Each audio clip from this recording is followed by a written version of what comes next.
Leo Demonheart travels to a castle where he meets the Demon Queen Echidna and her 4 generals, Edwell, Melns, Lily, and Steina.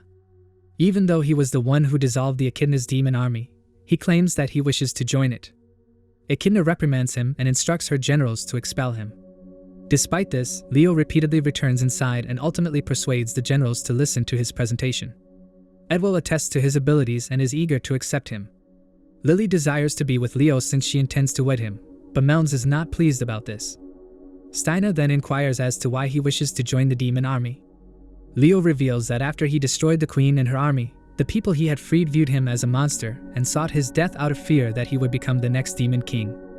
This prompted the Lord of Renais to expel Leo from the city, despite the fact that he had prevented the theft of the Philosopher's Stone. Leo fought to survive after this, and it was then that he chose to abandon humanity and join the demons.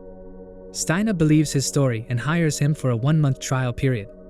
However, Leo must avoid Echidna so that she does not discover this arrangement. Later, Leo recalls the day he witnessed Echidna instructing her men not to kill anyone, as she desires to peacefully control an island. The next day, Leo uses Echidna's voice to awaken Steina. She assaults him in a comical frenzy of terror and wrath. Leo recognizes that Steina is under a great deal of stress owing to the fact that the other demon leaders have fled as a result of the damage he has inflicted. As Steina is the only general capable of managing an empire, Leo chooses to assist her with the mana reactors that operate exclusively on her wavelength. To avoid being recognized by Echidna, he assumes the form of the Black Knight Onyx, an armored soldier. However, he takes a break in between tasks and it annoys Steina. Then he phones Dianet and instructs her to provide a report on the reactors. We discover that Leo has permanently resolved the issue by tuning Steina's wavelength to that of other sorcerers using a talisman. Then, he explains to Steina the significance of delegation and assists her in organizing her work calendar so that she has more free time. They become buddies despite Leo's request for a kiss in exchange for his efforts. Later, Steina requests Leo's assistance with a logistical plan in the Largo Sea that Lily is having difficulty managing. Steina asserts that the Dragonfolk of Largo are on excellent terms with Echidna and are assisting with the transfer of supplies, but Lily encourages everyone to have fun.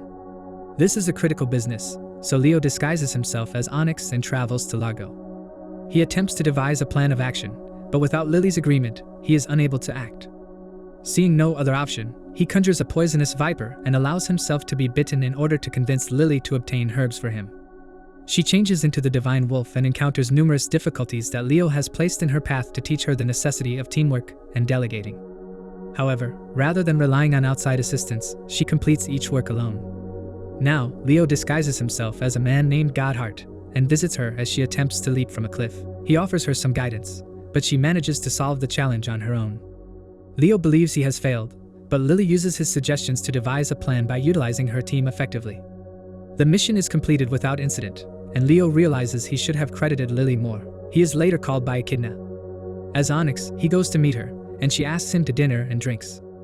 She requests that he remove his helmet, and he alters his appearance to avoid suspicion. Leo desires to flee the situation, so he unsuccessfully attempts to get the queen inebriated. Then he attempts to ask her about Leo's decision to join the army, but she responds that she is angry with him for preventing her from obtaining the Philosopher's Stone from the holy city of Renais. Leo queries her motives about the Philosopher's Stone, to which she responds that the demon world is a desolate wasteland. Echidna desires to improve the lives of her people, which is why she needs the stone to alter the demon world. Leo respects her even more once he discovers her good motives.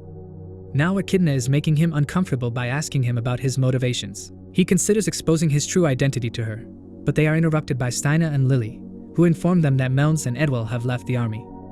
After a brief chat, Leo goes in search of Melns, who pretends to have left on a trip.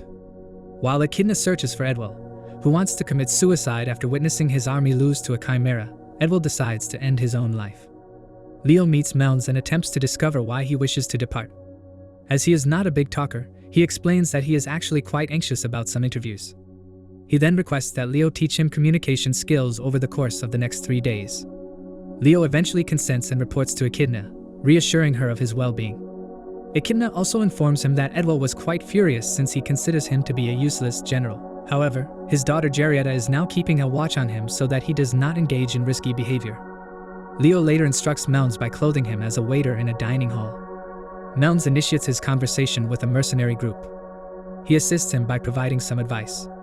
They respond with discourtesy and attempt to annoy him, but he teaches them a lesson while speaking appropriately.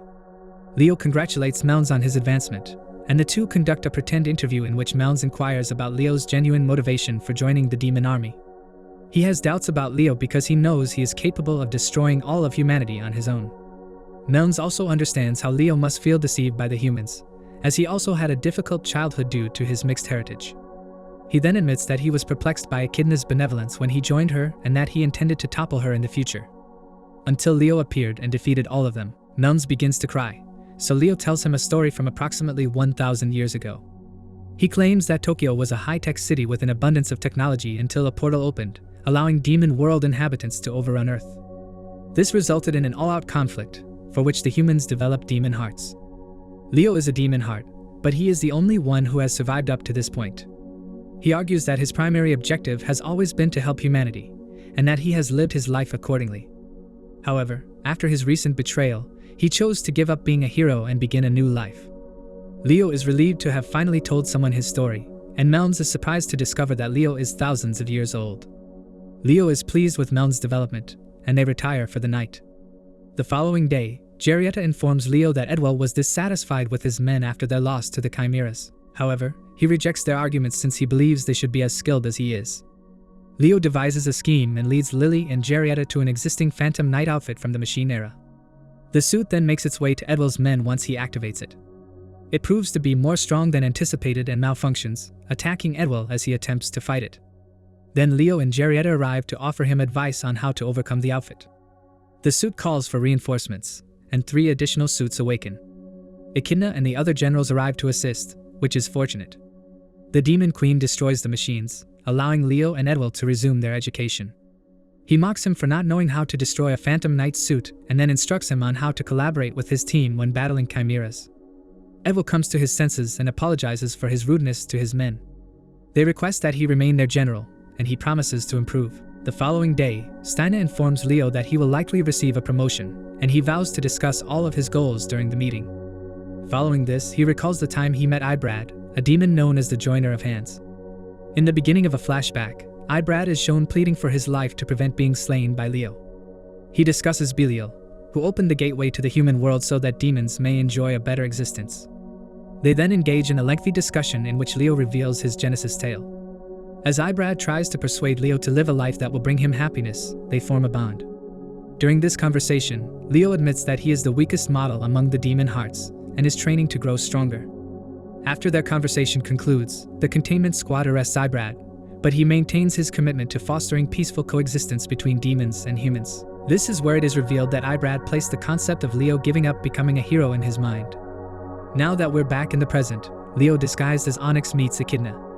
Echidna approves Onyx's promotion, but before she can inform him, everyone is informed that the spirit portal is closing owing to a lack of crystals. They have only 7 days left and must decide whether to retire forever or search for the Philosopher's Stone. Echidna is undecided, so Leo removes his helmet and informs her that there are 2 Philosopher's Stones. He approaches her and offers his assistance, but she assaults him upon realizing his deception. Despite this, they band together and travel to the Seashop Mountains. After the generals attest for Leo, Leo instructs Echidna on how to use the Philosopher's Stone using a user manual while they travel. Eventually, they begin to get along as Leo reveals more about his past. However, he also shares his fears of going insane as a result of the code he possesses to save humanity. He hints at his ultimate intent before declaring that he possesses the Philosopher's Stone in his heart. Leo now challenges Echidna and her gang to kill him in order to get the stone. However, if they fail, he will kill every person on Earth. He begins to attack Echidna and declares that he must destroy the Earth in order to restore humanity's dependence on him. Edwell and Steina also participate in the conflict, but Edwell is gravely hurt while defending Steina. Leo expresses his discontent with his immortality and the fact that he has no purpose other than to wage war. Echidna and the others struggle during the battle, and Lily begs Leo to tell her his difficulties so she can assist him. Despite this, he attacks her, compelling the group to wage an all-out war against him. However, he cannot be defeated, as he has been gathering his powers for almost 3,000 years. Edwell is defeated despite his dragon shape, yet he is not slain. Melns joins the struggle and accuses Leo of lying about his intentions, but is rendered speechless before he can continue. Lily reluctantly assumes the form of the divine wolf and attacks Leo, but she is defeated with a single blow. Echidna concludes that nothing will come of this, so she employs a spell designed to confine a hero's superpowers. Steina is charged with keeping Leo entertained while Echidna casts a spell, and she does her best by confronting him about the truth. She feels that Leo is only interested in self-destruction and not in harming others, which is why he hasn't killed them yet. He takes her out as well, but Echidna is amped up now, so she releases the spell on him. She fears that Leo will evade the attack, but he simply stands there and accepts it, thanking her for her assistance. Now, his life flashes before his eyes as he reflects on his past. As the years passed, we learn that Leo never stopped searching for possibilities to save the world.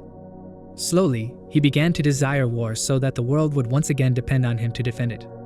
He even considered creating new adversaries in order to save the planet once more. However, when the demon portal opened, he realized he had gone insane owing to his lack of faith and eternal loneliness. He was able to stop the continuation of his villainous program, but also understood that he was the greatest evil in the planet. He was looking for a trustworthy somebody to take his Philosopher's Stone when he met Echidna. Then, we discover that his entire tenure with the demon army was a test to establish their merit.